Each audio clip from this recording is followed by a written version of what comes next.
नमस्कार दोस्तों, 6000 पन्नों की चार्जशीट, महीनों की जांच, सैकड़ों घंटों का मीडिया ट्रायल और नतीजा ये कि जिस एक लड़के के खिलाफ सबसे अधिक मुहिम चली, जिस एक लड़के को ड्रग सप्लायर, रेगुलर ड्रग लेने वाला और न जाने क्या क्या कहा गया, विलेन बनाने की कोशिशें होती रही, वो लड़का आज उसी चार्जशीट के मुताबिक बिना गवाह और बिना सबूत के क्लीन चिट का हकदार बन गया है।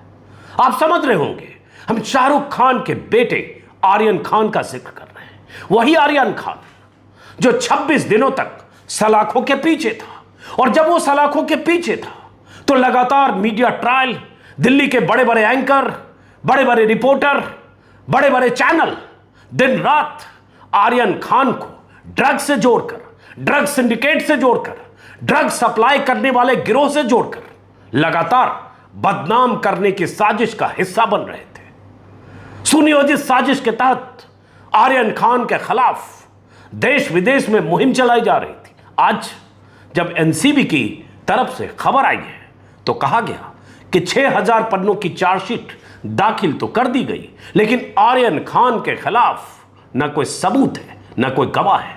आर्यन खान समेत 5 लोगों को आरोपों से क्लीन चिट दे दी गई है। यह एक छोटा सा प्रेस नोट है। Press note deputy director general operations Sanjay Kumar Singh की तरफ से है। एनसीबी के अधिकारी हैं, वरिष्ठतम अधिकारी जो एसआईटी के मुखिया थे, उस एसआईटी के जो पूरे मामले की जांच कर रही थी, उस एसआईटी की तरफ से कहा गया कि आर्यन खान के खिलाफ कुछ भी ऐसा नहीं मिला, इसलिए चार्जशीट में आरोपी या अभियुक्त के तौर पर आर्यन खान का नाम नहीं है। जरा सोचिए वो दिन और जरा सोचिए ये दिन। इस प्रेस रिलीज में आखिरी पैराग्राफ यही अहम है। क्या इसमें कहा गया है? SIT carried out its investigation in objective manner. The touchstone of the principle of proof beyond reasonable doubt has been applied based on the investigation carried out by SIT. A complaint against 14 persons under various sections of NDPS Act is being filed. Complaint against rest 6 person is not being filed due to lack of sufficient evidence. 6 लोगों के खिलाफ, माफ करिए शुरू में मैंने 5 बोला, आर्यन समेत दरअसल 6 लोगों के खिलाफ सबूत न मिलने की वजह से उन्हें इस मामले में उनके खिलाफ चार्जशीट दाखिल नहीं हुई है।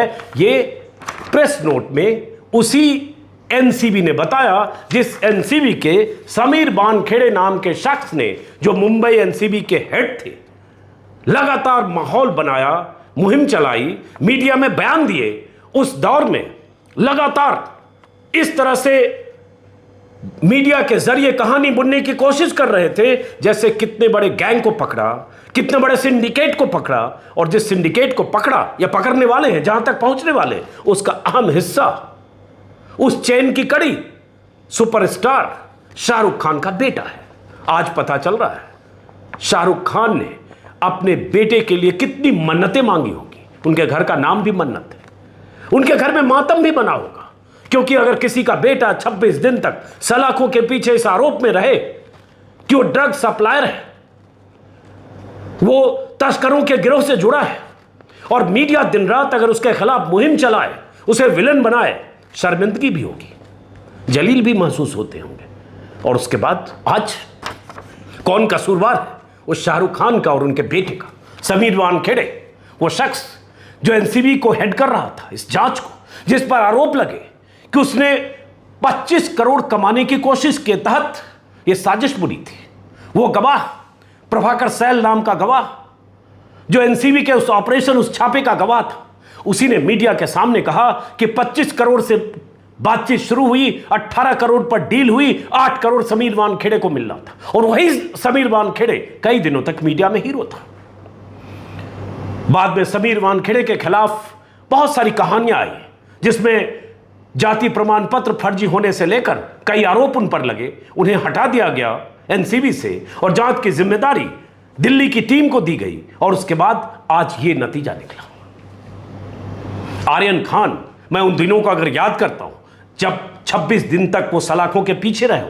वो 26 दिन उन्हें कौन लौटाएगा जो 26 दिन उन्हें ड्रग सप्लायर की चेन का हिस्सा बताते हुए लगातार एक खलनायक की तरह पेश करने में मीडिया ने वो 26 दिन लगाए। इस एसआईटी की जांच के पन्ने 6000 पन्नों की चार्जशीट अदालत में सौंपी जा चुकी है, लेकिन एक खबर यह भी आई है कि समीर वानखेड़े, जिसे एनसीबी से हटाकर डीआरआई में ट्रांसफर कर दिया गया है, समीर वानखेड़े की तरफ से छोटा सा एक बयान कहे या प्रतिक्रिया आई है जो मैं देख रहा हूं। आज तक को शायद उन्होंने कही है सॉरी।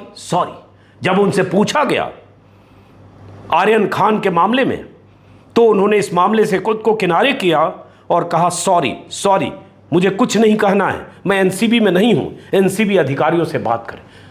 सॉरी, कुछ नहीं कहना है। आपने एक लड़के को या उसके और बाकी साथी को क्योंकि 6 लोगों के खिलाफ कोई सबूत नहीं मिला, आपने फंसाया, आपने वसूली करने की कोशिश की, आपने ब्लैकमेलिंग करने के लिए एक सुनियोजित ढंग से साजिश रची। उस साजिश का हिस्सा कुछ गवाह, कुछ और लोग थे। उस दौर में भी कहानियां आई थी, उसमें एक राजनीतिक दल के कार्यकर्ता भी थे। गवाह के तौर पर कुछ ऐसे संदिग्ध चेहरे थे, जिसमें किरण गोसावी नाम का शख्स जो सेल्फी लेकर आर्यन खान के साथ सेल्फी लेकर वायरल कर रहा था। वो सारी कहानियां सामने आई। आज आर्यन खान को क्लीन चिट मिली और वो शख्स जो सबसे बड़ा विलेन था इस पूरे मामले का, समीर वानखेड़े, वो आज कहता है सॉरी। खबर ये आ रही है कि समीर वानखेड़े के खिलाफ सरकार ने कहा है उनके खिलाफ कार्रवाई की जाए या कड़े एक्शन के संकेत मिल रहे हैं। क्या एक्शन लिया जाएगा और समीर वानखेड़े के खिलाफ क्या ऐसा एक्शन होगा जो उन 26 दिनों की भरपाई करेगा, उस दौर की भरपाई करेगा जिस दौर में आर्यन खान को विलेन बनाते हुए लगातार शाहरुख खान पर हमले किए गए। हमले की वजह आप जानते हैं। मैं तो सीधा कहूंगा, वो शाहरुख खान ना होते, वो अगर कोई और होता, उसका नाम खान नहीं होता, वो आर्यन खान नहीं होता, तो शायद ये दिन उसे नहीं देखने पड़ते। सोशल मीडिया में शाहरुख को टारगेट करने की ऐसी मुहिम चली थी, ऐसे लग रहा था कि वो सितारा ना होकर, उसका बेटा शाहरुख का बेटा ना होकर देश और विदेश में तस्करी का जो जाल फैला है, उस जाल की एक कड़ी हो। लेकिन आज 6000 पन्ने की पूरी जानकारी तो नहीं है, लेकिन जो खबर देख रहा हूं उसके मुताबिक एनसीबी ने कहा है कि आर्यन खान और मोहक को छोड़कर बाकी अभियुक्तों के पास से ड्रग बरामद हुई थी। आर्यन खान को जबकि पकड़ा गया था तब कहा गया था कि आर्यन खान ड्रग का रेगुलर यूजर है और ड्रग का सप्लायर भी है, लेकिन ऐसा उसके पास कुछ नहीं मिला। ड्रग केस में गिरफ्तार होने के बाद आर्यन का मेडिकल नहीं करवाया गया था, इसलिए साबित नहीं हो सका कि आर्यन ने ड्रग का सेवन किया या नहीं। अरबाज ने अपने बयान में यह भी बताया था कि आर्यन ने क्रूज पर ड्रग्स ले जाने से मना किया था। किसी भी ड्रग पैडलर ने आर्यन को ड्रग सप्लाई करने की बात नहीं कही थी। यह उसी चार्जशीट का हिस्सा है और उसी जांच में फंसाने की कोशिश हुई, जो जांच अगर शायद समीर वानखेड़े से छीनकर उन्हें हटाकर अगर दिल्ली की एसआईटी की टीम को नहीं दिया गया होता, एनसीबी की टीम को, तो पता नहीं क्या नतीजा निकलता। बहरहाल इसमें ये जो घटना है, आपको पता होगा कि समीर वानखेड़े ने 2 अक्टूबर 2021 की रात को मुंबई के ग्रीन गेट पर अंतर्राष्ट्रीय क्रूज टर्मिनल पर एक क्रूज में अपनी टीम के साथ घंटों छापेमारी की थी, जहां से 13 किलो कोकीन, 5 ग्राम एक नशीली दवा, 21 ग्राम marijuana, 22 गोलियां MDMA और 1,33,000 रुपये नगद बरामद किए थे। जांच में एजेंसी ने 14 लोगों को पकड़ा था। कई घंटों की पूछताछ के बाद आर्यन खान, अरबाज मर्चेंट, मुनमुन धमेचा को 3 अक्टूबर की दोपहर गिरफ्तार दिखाया गया था और धीरे धीरे इस केस में 17 और लोगों को अरेस्ट किया गया। इसमें एक और दिलचस्प बात है, उसमें चैनलों की कुछ स्क्रीन के शॉट लगा रहा हूं, व्हाट्सएप चैट का जिक्र बार बार किया जा रहा था कि व्हाट्सएप चैट बनेगा सबूत। बादशाह खान का बेटा फंस गया, बादशाह खान का बेटा तस्करी सिंडिकेट का हिस्सा, ऐसी खबरें भी चल रही थी। एसआईटी की रिपोर्ट के मुताबिक छापेमारी के बाद व्हाट्सएप चैट को सबसे बड़ा सबूत मानते हुए वानखेड़े की टीम ने दावा किया था कि आरोपी एक बड़ी साजिश का हिस्सा थे। उन्होंने आरोप लगाया कि आर्यन खान कुछ विदेशी ड्रग पैडलर्स के संपर्क में था। सबूत में उन चैट को अदालत में पेश किया गया जिसमें हार्ड ड्रग्स और बल्क क्वांटिटी का उल्लेख किया गया। हालांकि एनसीबी के दावों को खारिज करते हुए बॉम्बे हाईकोर्ट की पीठ ने कहा था किसी भी साजिश को साबित करने के लिए एनसीबी के पास पर्याप्त सबूत नहीं है। तब भी जज ने कहा था, जब जमानत मिली थी, वो भी चर्चित हिस्सा है कोर्ट की प्रक्रिया का और कोर्ट की टिप्पणी जो जमानत देते हुए कोर्ट ने कही थी। जज ने कहा था आर्यन खान और उनके दोस्त अरबाज मर्चेंट और मॉडल मुनमुन धमेचा शिप पर थे, सिर्फ इसलिए उन्हें ड्रग सिंडिकेट का हिस्सा नहीं बताया जा सकता है। अब मैं उस कहानी के बहुत विस्तार में नहीं जा रहा हूं, लेकिन जितनी जानकारी उस दौर में और इस दौर में आई, आर्यन के अलावा इस केस में गिरफ्तार अन्य आरोपियों के नाम सबूत न होने के चलते चार्जशीट में नहीं है। इसमें एविन शाहू, गोपाल जी आनंदो, समीर साईधान, भास्कर अरोड़ा, मानव सिंघली शामिल हैं। ये एसआईटी मतलब एनसीबी नारकोटिक्स कंट्रोल ब्यूरो की एसआईटी की जांच का हिस्सा है। अब इससे बड़ा सवाल है वो कहानियां जो उस दौर में देखी सुनी गई होंगी, चैनलों पर, मीडिया में, सोशल मीडिया में, 50 सैकड़ों वेबसाइट पर, वो कहानियां शायद आप तक पहुंच चुकी होगी, इसलिए उन कहानियों को मैं नहीं दोहराता हूं। लेकिन असली कहानी तो ये थी कि आर्यन को फंसाने की साजिश हुई।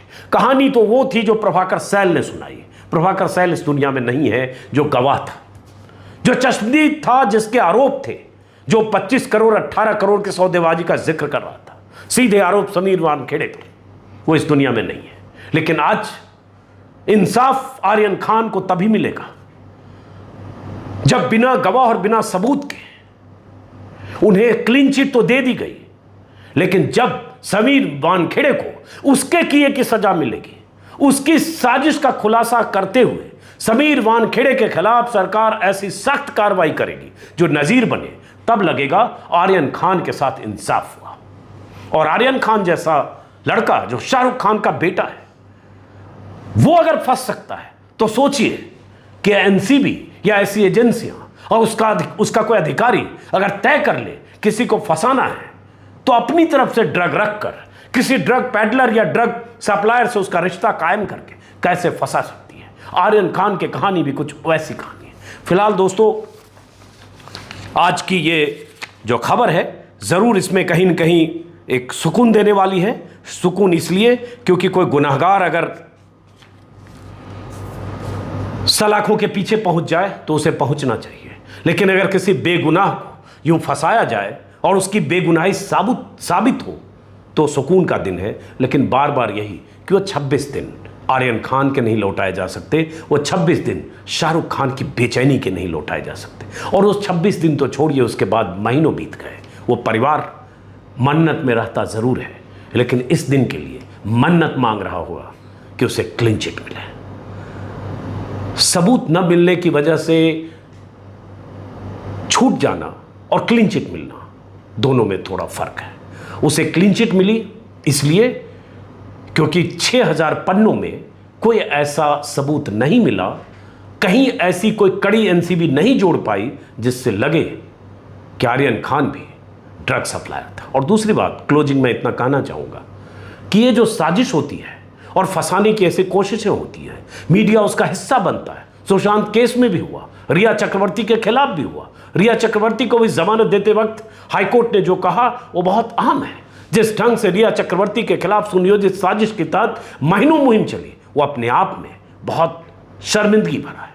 लेकिन जब किसी को फंसाना होता है तो तमाम कहानियां, तमाम फंसाने गढ़ लिए जाते हैं।